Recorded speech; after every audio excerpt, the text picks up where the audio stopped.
Welcome to Guide Guru. We hope this video helps.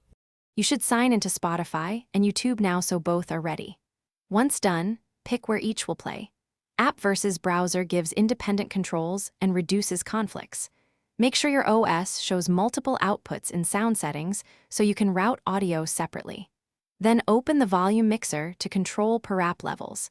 Immediately disable exclusive audio modes in device properties to prevent one app from blocking the other. These first steps let you start playback without wasting time on trivial setup. Now you route audio so Spotify and YouTube play simultaneously without fighting. You can assign Spotify to a desktop output and YouTube to your browser output, or install a virtual audio cable to create distinct channels. Use separate devices like headphones plus speakers if routing options are limited.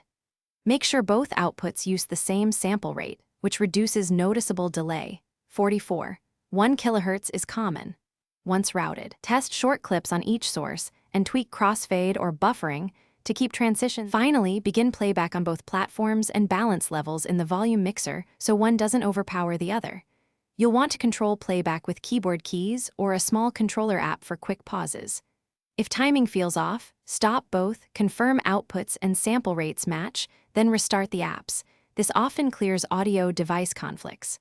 One key troubleshooting tip: if audio drops or mutes, check that neither app has exclusive mode enabled and reinstall, or restart the audio driver to restore normal simultaneous playback. Thanks for watching.